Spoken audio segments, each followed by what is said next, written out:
Welcome to ambition nursing classes. So दोस्तों, आज हम आपको बात बताएंगे साइकेट्रिक के कुछ टॉपिक के बारे में। जिस तरीके से साइकेट्रिक में एक न्यूरोसिस, साइकोटिक, जो मेंटल डिसऑर्डर होता है साइकेट्रिक के अंदर, वे दो टाइप के होते हैं। अगर साइकेट्रिक के अंदर कोई भी प्रॉब्लम हो तो उसको मेंटल डिसऑर्डर में तब्दील करते हैं। और जो मेंटल डिसऑर्डर होता है वो दो टाइप के होते हैं, एक साइकोसिस, एक न्यूरोसिस। जो साइकोसिक होता है वो क्या होता है और न्यूरोटिक क्या होता है, उसके बारे में बताया गया है। तो बात करते हैं मेंटल डिसऑर्डर। मेंटल डिसऑर्डर, अगर साइकेट्रिक के अंदर कोई भी प्रॉब्लम हुई तो उसको बोलते हैं कि उसको मेंटल डिसऑर्डर हो चुका। तो जो मेंटल डिसऑर्डर होते हैं ये साइकेट्रिक के अंदर दो टाइप में क्लासिफाइड करते हैं। एक होता है न्यूरोटिक, एक होता है न्यूरोटिक डिसऑर्डर, और सेकंड होता है साइकोटिक डिसऑर्डर। साइकोटिक डिसऑर्डर जिसको बोलते हैं साइकोसिस, बोल सकते हैं इसको साइकोसिस, या बोल सकते हैं इसको न्यूरोसिस। ये जो मेंटल डिसऑर्डर होता है न्यूरोसिस, जो मेंटल डिसऑर्डर होते हैं ये दो टाइप के होते हैं। एक होता है न्यूरोसिस, एक होता है साइकोसिस। तो जो न्यूरोसिस और साइकोसिस में क्या डिफरेंस होता है, अगर किसी पेशेंट को साइकोटिक डिसऑर्डर या साइकोसिस है तो उसमें क्या होता है, उसमें जो पेशेंट होता है अपनी बीमारी के बारे में अवेयर नहीं रहेगा। इसमें पेशेंट क्या रहेगा, नॉट अवेयर। नॉट अवेयर, अगर किसी को साइकेट्रिक प्रॉब्लम हो गई, साइकोसिस हो गया, तो उसको पता नहीं लगेगा, नॉट अवेयर, कि उसको पता नहीं किस कारण मुझे साइकोटिक कंडीशन, किस कारण मुझे साइकोसिस हुआ। तो इस कंडीशन में नॉट अवेयर रहता है पेशेंट, और इस कंडीशन में क्या रहता है, न्यूरोटिक में अवेयर रहता है। अवेयर द पेशेंट, जो पेशेंट रहता है वो अपनी कंडीशन के बारे में, अपने डिसऑर्डर के बारे में, अपनी दिक्कत के बारे में अवेयर रहता है। इसको बोलते हैं न्यूरोसिस और इसको बोलते हैं साइकोसिस। अगर पेशेंट नॉट अवेयर रहा, अब उसको अपनी क्या नाम, अपनी बीमारी के बारे में नहीं पता लगा, तो बोल सकते हैं इसको इनसाइट अपसेंट। जो उसका इनसाइट है, इनसाइट अपसेंट रहेगा। उस पेशेंट का जो इनसाइट है उसको अपसेंट रहेगा। इसमें क्या रहेगा, जो उसका इनसाइट है वो प्रेजेंट रहेगा। इनसाइट प्रेजेंट, इस कंडीशन में जो इनसाइट है वो परसेंट रहेगा, और इस कंडीशन में इनसाइट है वो अपसेंट रहेगा। अगर उस पेशेंट का इनसाइट अपसेंट है, उसको साइकोसिस हो गया, अपनी बीमारी के बारे में अवेयर नहीं है, तो इस तरीके के अगर उसको डिसऑर्डर हुआ तो उसमें जो साइन एंड सिम्टम्स प्रोड्यूस करता है पेशेंट, उसको बोलते हैं डिल्यूजन एंड हेलुसिनेशन। वो साइकोटिक सिम्टम्स प्रोड्यूस करता है, जिस तरह डिल्यूजन और हेलुसिनेशन वाले सिम्टम्स प्रोड्यूस करता है पेशेंट, अगर किसी को साइकोटिक कंडीशन हो गई या साइकोसिस हो गया। अगर पेशेंट को न्यूरोटिक हुआ तो उसमें क्या पेशेंट करता है, उसके अगर किसी को न्यूरोटिक हो चुका, उसमें फिजिकल और फिजियोलॉजिकल सिम्टम्स प्रोड्यूस करता है। Physical and physiological symptoms produce करता है। फिजियोलॉजिकल सिम्टम्स और प्रोड्यूस, फिजियोलॉजिकल सिम्टम्स और प्रोड्यूस करता है पेशेंट अगर किसी को न्यूरोसिस हो चुका। तो इसमें क्या होगा, फिजिकल और फिजियोलॉजिकल, जिस तरीके से उसको ट्रेकिकार्डिया, उसकी जो हार्ट रेट है वो बढ़ जाएगी, ट्रेकिकार्डिया बोल सकते हैं, या इसको बोल सकते हैं अगर उसकी यूरिन इंक्रीज हो जाएगा, उसका यूरिन आउटपुट, यूरिन का जो आउटपुट है वो इंक्रीज हो जाएगा। इसी तरीके से सिम्टम्स प्रोड्यूस करता है न्यूरोसिस वाले पेशेंट को। अब बात करते हैं इसी के बारे में, जो अब आज हम बात करते हैं न्यूरोसिस के बारे में कि न्यूरोसिस होता है ये क्या होता है। जो न्यूरोसिस में होता है, इसमें जो पेशेंट है वो अवेयर रहता है अपनी बीमारी के बारे में, इनसाइड उसमें प्रेजेंट रहता है। फिजिकल और फिजियोलॉजिकल सिम्टम्स प्रोड्यूस करते हैं, ट्रेकिकार्डिया या इंक्रीज यूरिन आउटपुट, इस तरीके के सिम्टम्स प्रोड्यूस करते हैं। अब बात करते हैं जो न्यूरोटिक डिसऑर्डर होता है, इसको कई कैटेगरी में क्लासिफाई किया है। मतलब कि जो न्यूरोटिक डिसऑर्डर है उसको कई हिस्सों में तब्दील किया गया है। इसके अंदर आता है, एक आता है जिस तरीके से एंजाइटी, एंजाइटी एक इसी चीज का डिसऑर्डर होता है, एंजाइटी आता है न्यूरोटिक डिसऑर्डर में। एक होता है फियर, एक होता है फियर, एक होता है फोबिया, ये डिसऑर्डर इसके अंदर क्लासिफाई करते हैं। एक होता है जिस तरीके से सोमेटोफोम डिसऑर्डर, सोमेटोफोम डिसऑर्डर, सोमेटोफोम डिसऑर्डर आता है, और डिसएसोसिएटिव डिसऑर्डर आता है। डिसएसोसिएटिव, डिसएसोसिएटिव डिसऑर्डर, इस तरीके के डिसऑर्डर देखने को मिलते हैं न्यूरोटिक वाले पेशेंट को।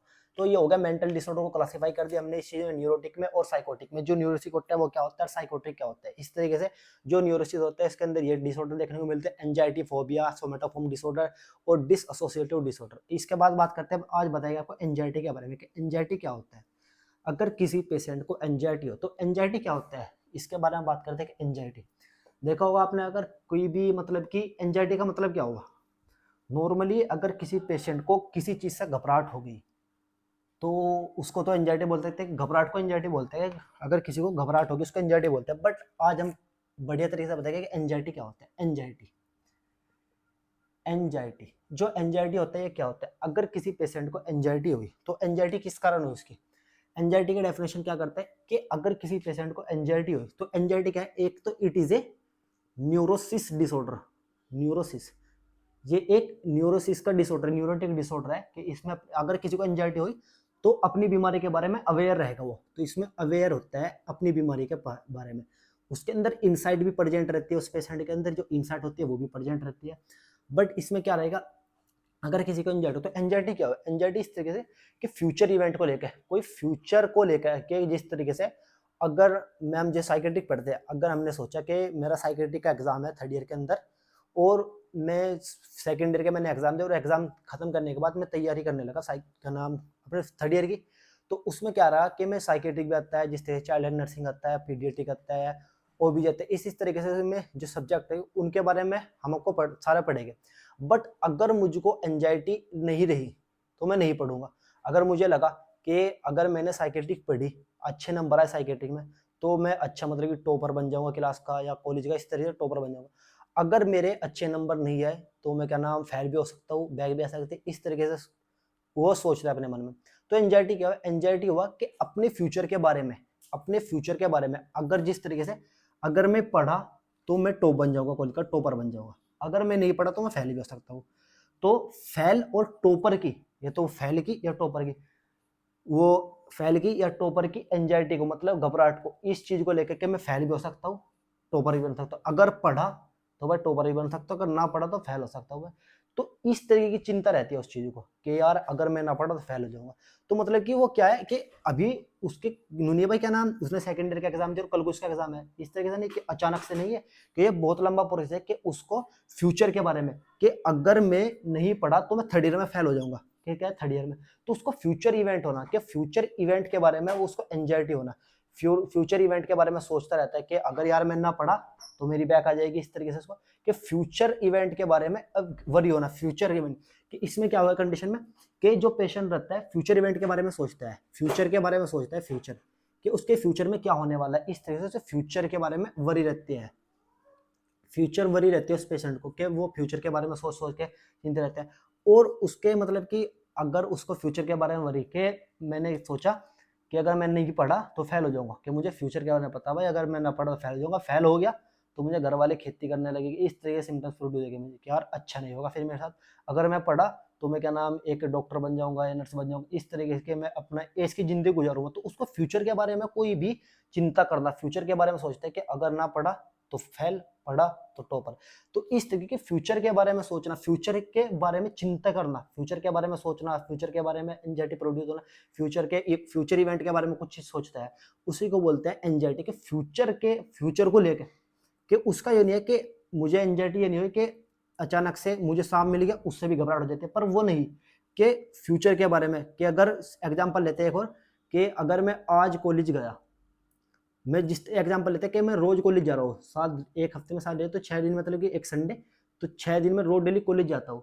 बट एक दिन क्या हुआ, वेडनेसडे को क्या हुआ कि मैं लेट उठा, मैं 9 बजे कॉलेज जाता था, मैं लेट उठा, मैं लेट किस टाइम उठा, मेरे 9 बजे का कॉलेज था, 9 से 4 कॉलेज था मेरा, तो मैं 9 बजे उठा, उस दिन वेडनेसडे को 9 बजे उठा और मुझे लगा कि यार आज तो लेट हो गया मैं, कि मेरा 9 बजे तो मैं कॉलेज जाता, आज मैं 9 बजे सो गए उठा हूँ, तो मैं 9 बजे उठा और वेडनेसडे वाले दिन मैं 9 बजे सो के उठा, तो उसमें क्या करेगा पेशेंट कि वो सोचेगा नुको यार जल्दी जल्दी तैयार हो, तो एक मतलब 30 मिनट लगी उसको तैयार रेडी होने में, 30 मिनट लगे और 30 मिनट उसको कॉलेज जाने में लगा, तो 1 घंटा, तो वो 10 बजे गया कॉलेज में।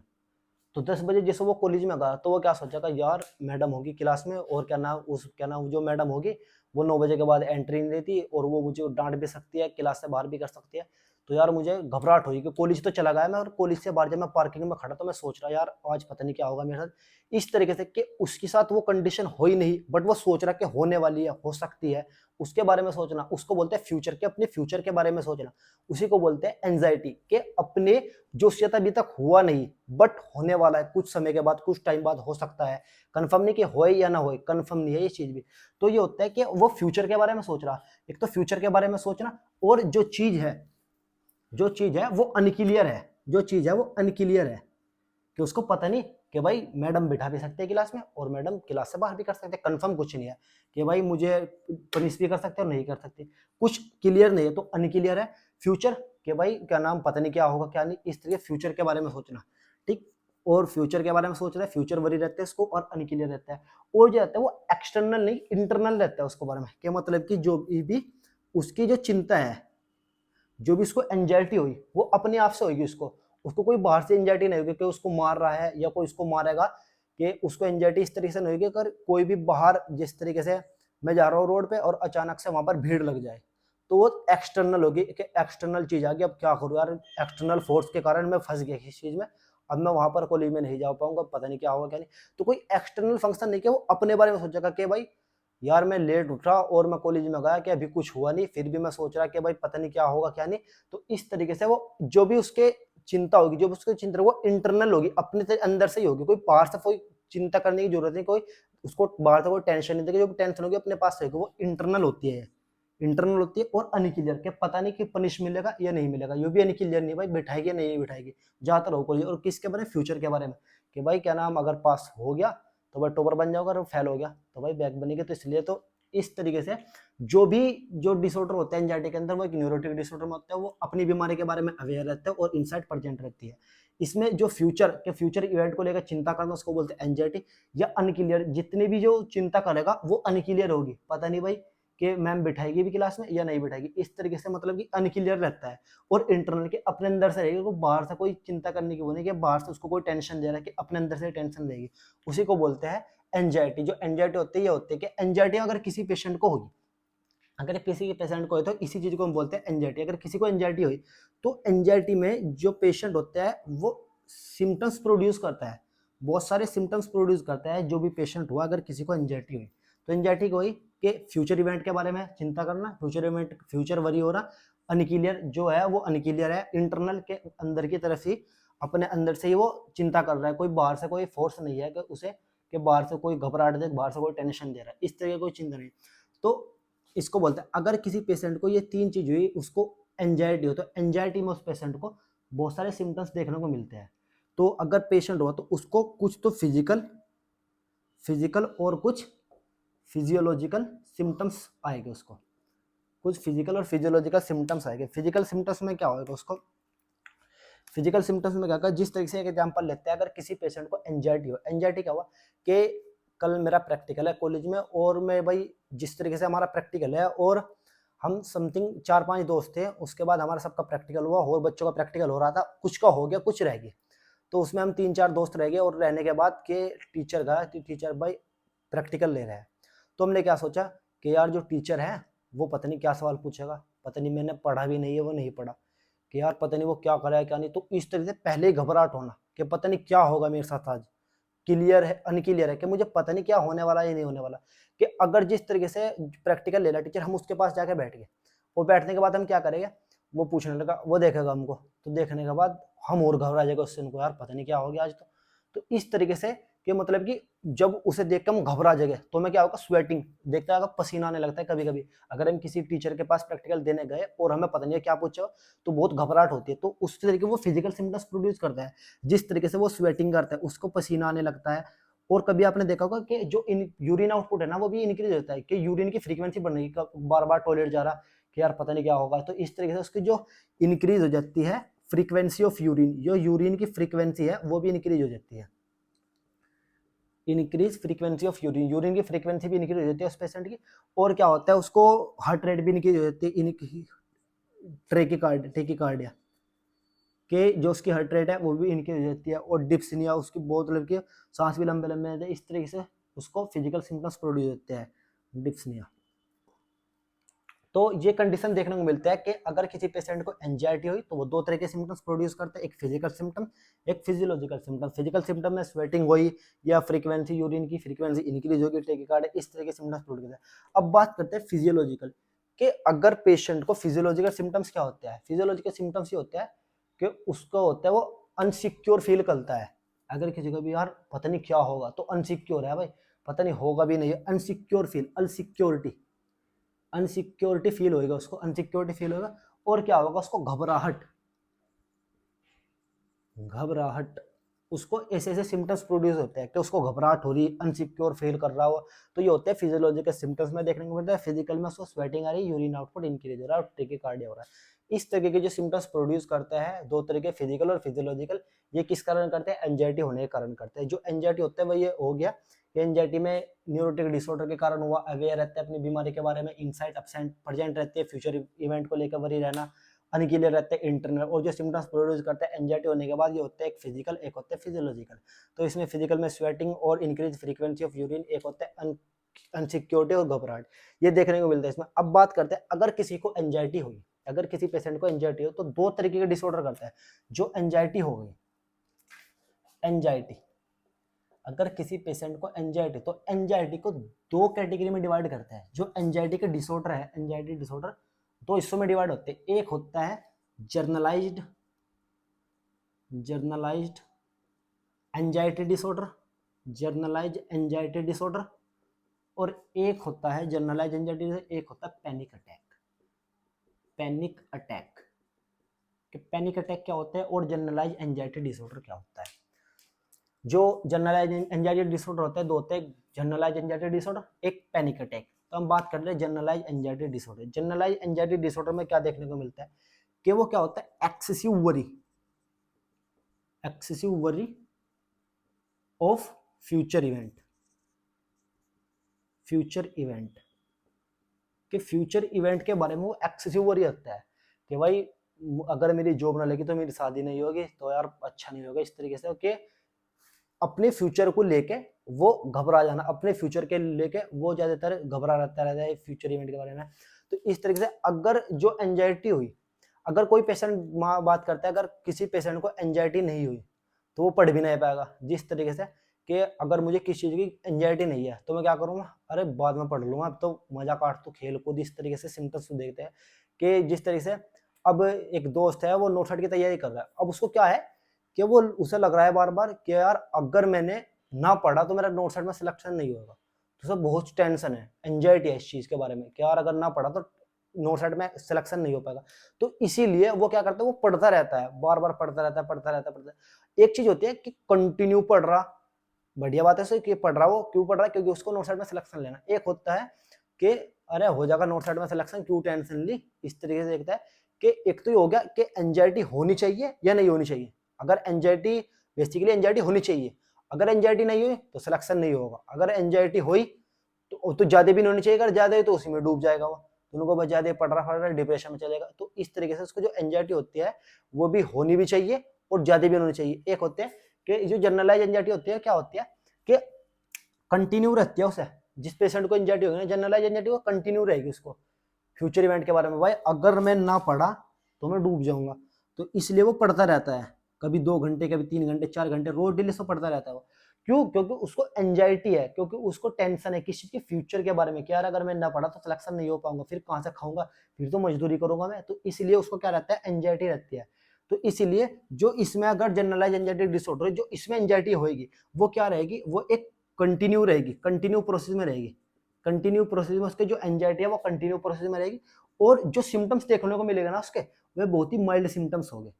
जो सिम्टम्स देखने को मिलेगा उस पेशेंट के, वो बहुत ही कैसे सिम्टम्स होंगे, वे बहुत ही माइल्ड सिम्टम्स होंगे। जो भी इस पेशेंट को सिम्टम देखने को मिलेगा वे बहुत ही माइल्ड सिम्टम्स होंगे। और क्या होगा, ये क्या नाम कंडीशन क्या होगी, एक लंबे समय तक कंटिन्यू लगातार रहेगी और माइल्ड सिम्टम देखने को मिलेगा। ये कोई भी एक्यूट के मतलब की होनी कि भाई उसके जो सिम्टम है बहुत ही ज्यादा है, नहीं कि बहुत ही सिम्टम का उसे ज्यादा एकदम स्वेटिंग नहीं आएगा, वो ज्यादा पसीना आ रहा, बस टेंशन है थोड़ी बहुत, इस तरीके से उसको बोलते हैं जनरलाइज एंजाइटी डिसऑर्डर। के फ्यूचर के बारे में सोचना और फ्यूचर के बारे में उसको एंजाइटी होती है, फ्यूचर इवेंट के बारे में कि मुझे फ्यूचर में क्या होगा क्या नहीं, इस तरीके से वो चिंता करता रहता है, उसी को बोलते हैं जनरलाइज एंजाइटी डिसऑर्डर। और एक कंटिन्यू प्रोसेस होता है कि कंटिन्यू रहती है, और एक होता है माइल्ड सिम्टम देखने को मिलते हैं इस पेशेंट के अंदर। अब बात करते हैं पैनिक अटैक के। पैनिक अटैक का मतलब क्या होता है कि पैनिक अटैक का मतलब क्या होता है, ये एक एंजाइटी डिसऑर्डर का टाइप होता है पैनिक अटैक। अगर किसी पेशेंट को पैनिक अटैक हुआ, पैनिक अटैक का मतलब क्या, सडन सडन सडन ये सडन एंजाइटी, इसको बोलते हैं सडन एंजाइटी, या कोई सडन कोई भी सडन इवेंट हो जाना, कोई भी एकदम अचानक से उसको घबरा जाना हुआ। जिस तरीके से एक बार मैं और मेरे दोस्त हम एग्जाम देने गए, और एग्जाम देने जब जिस जा रहे थे तो वहां से आते हुए हमको एक, मतलब उस दिन इंडिया और पाकिस्तान का मैच था, और हमने लगा कि मेरा दोस्त था वो क्या कहना लगा, यार मैच देखना मुझको जाकर, आज जल्दी चलो। तो हम बाइक पे थे, तो हम मतलब बहुत तेज बाइक भगा रखे हमने सबने। तो मैं कहने लगा यार आराम चलेगा, कहाँ जल्दी, यहीं बैठ कर देख लेकर, देखना होगा मैच। तो क्या करने लगे, उनको नहीं भाई वहीं जाकर देखना कभी। तो उसे क्या है कि उसे चिंता भाई आज जाके मैच देखने पूरा, तो उसे पहले टेंशन हुई, जल्दी भगा, इस तरीके से वो काम करते रहता है। बट मैं क्या हूँ, मैं नो टेंशन, अरे मैच ही तो है, कुछ थोड़ा इनको बाद में देख लेंगे, कल को देख लेंगे, इस तरीके से करता है। पर मैं क्या कहा, उसमें क्या करा उसने कि वो बाइक तेज लेके ले जाने के बाद मैं और मेरे दोस्त थे एक और, तो हम क्या करने लगे, बैठे हुए आराम से जा रहे मस्ती में।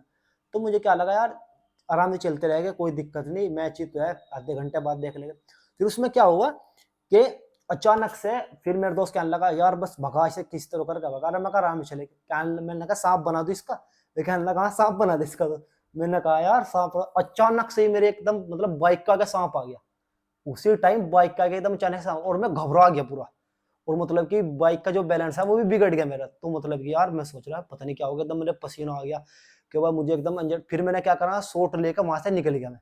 तो मुझे रिलैक्स फील हो यार, आराम से चलूंगा भाई अब तो, पता नहीं क्या हो गया, अब जब क्या आ जाए अचानक से आ गया, अगर सांप को पहिना फिर जाए तो भाई मैं तो गया था वहीं। तो इसलिए उससे क्या हुआ मुझे कि सडन एंजाइटी हुई, सडन इवेंट्स हुआ कि मुझे अचानक से मेरे सांप आ गया और एकदम अचानक से घबरा गया मैं। तो उसी को बोलते हैं पैनिक अटैक, अचानक से घबरा जाना। अचानक से अगर वो सांप ना आता तो मैं तो चल रहा था अपने, नो टेंशन होता हुआ, अचानक से वो आ गया सांप और मैं घबरा गया, और मुझे पसीना वसीना, फिजिकल सिम्टम्स होने लगे, ट्रेकिकार्डिया पीने, इस तरीके से कंडीशन हुई। तो मैंने कहा भाई मैच को रहा, कल आराम से चलेगा, इस तरीके से जाते रहे। फिर जाकर हमको जो सिम्टम्स है उनको आराम से जाकर प्रोड्यूस हो गए, चाय वाय पी, उसके बाद मैं रिलैक्स हुआ। तो इसमें पैनिक अटैक में क्या हुआ कि उसे सडन एंजाइटी हुई, सडन इवेंट्स हुआ कि अचानक से सांप आया और मुझे जो है हार्ट रेट है अचानक बढ़ गई, जो मुझे क्या नाम स्वेटिंग आ रहा है अचानक से आ गया। इस तरीके से सडन इवेंट्स के कारण उसको पैनिक अटैक आ गया। और जो उसको क्या नाम सिम्टम्स आए, जो उसको सडन सिम्टम्स आए वो बहुत ही क्या क्रोनिक हो गए, वो भी क्रोनिक सिम्टम्स हो गए। ऐसे नहीं कि थोड़े बहुत सिम्टम्स है, एकदम सांप आया तो मैं घबरा गया, वो पता नहीं क्या हुआ, इस तरीके से मतलब कि जो सिम्टम्स है वो बहुत ही क्या हुआ, वो उस पे मुझे वो बहुत ही क्रोनिक कंडीशन में आए। और मुझे क्रोनिक कंडीशन में वे सिम्टम्स आए, तो वे सिम्टम्स आए वो एपिसोडिक में आए, एपिसोडिक कंडीशन में। एपिसोडिक का मतलब कि मुझे 2-4 मिनट के लिए आए, जब तक सांप था, जब तक सिम्टम थे, उसके बाद छोड़ गया।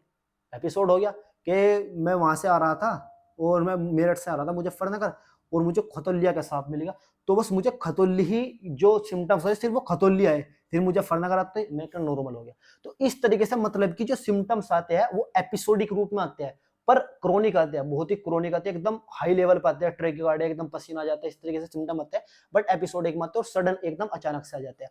अगर किसी पेशेंट को पैनिक अटैक हुआ और किसी पेशेंट को जनरलाइज एंजाइटी डिसऑर्डर हुआ, तो इस कंडीशन में अगर ये कंडीशन है तो उसको क्या नाम ट्रीटमेंट भी करना है। अगर किसी पेशेंट को पैनिक अटैक हुआ या जनरलाइज एंजाइटी डिसऑर्डर हुआ तो उसको ट्रीट भी करना। अगर किसी पेशेंट को पैनिक अटैक आया, अगर किसी पेशेंट को पैनिक अटैक आया, तो उसमें जो हम ड्रग ऑफ चॉइस देते हैं पेशेंट को, उसे देते हैं सीएनएस डिप्रेसेंट, उसमें देते हैं सीएनएस डिप्रेसेंट। उस कंडीशन में हम क्या करते हैं, सीएनएस डिप्रेसेंट देते हैं, और जिसका नाम होता है बेंजोडाइजेपाम, बेंजोडाइजेपाम। इस कंडीशन में हम जो ड्रग ऑफ चॉइस देते हैं उस पेशेंट को, किसी पेशेंट को सडन पैनिक अटैक आ गया, सडन एंजाइटी होगी, पैनिक अटैक गया, उस कंडीशन में जो ड्रग ऑफ चॉइस देते हैं सीएनएस डिप्रेसेंट देते हैं, जिसमें आता है बेंजोडाइजेपाम। अब बात करते हैं अगर किसी को जनरलाइज एंजाइटी डिसऑर्डर हुआ, अगर किसी पेशेंट को जनरलाइज एंजाइटी डिसऑर्डर हुआ, तो इस कंडीशन में हम जो ड्रग ऑफ चॉइस देते हैं, जनरलाइज एंजाइटी डिसऑर्डर कंटिन्यूस को है, बहुत ही माइल्ड सिम्टम देखने को मिलते हैं, तो उसमें क्या देते हैं, उस पेशेंट को हम क्या देखने को मिलते हैं, जो ड्रग ऑफ चॉइस देते हैं उस पेशेंट को जो हम ड्रग ऑफ चॉइस देते हैं वो देते हैं anti depressant drug, anti depressant drug, anti depressant drug देते हैं। और जो एंटी डिप्रेसेंट ड्रग होते हैं उसमें जो सबसे बेस्ट होते हैं, एंटी डिप्रेसेंट ड्रग में जो सबसे बेस्ट होते हैं वो होते हैं एसएसआरआई। क्यों? क्योंकि एसएसआरआई, क्योंकि इसकी जो सिम्टम्स होते हैं, मतलब कि जो इसके साइड इफेक्ट होते हैं एसएसआरआई के, वे बहुत ही माइल्ड होते हैं। तो ये ऑल हो गया कि एंजाइटी क्या है, एंजाइटी डिसऑर्डर क्या हुआ। ये एंजाइटी डिसऑर्डर होता है, ये क्या एक न्यूरोटिक कंडीशन होती है, ये एक न्यूरोसिस में आता है, एक न्यूरोसिस का टॉपिक होता है। तो ऑल अबाउट हो गया कि एंजाइटी क्या हुआ। अगर इसमें आपको कोई भी डाउट हो तो हमको बताना कमेंट सेक्शन में। अगर वीडियो अच्छी लगी तो लाइक शेयर एंड सब्सक्राइब करें। मिलते हैं नेक्स्ट वीडियो में।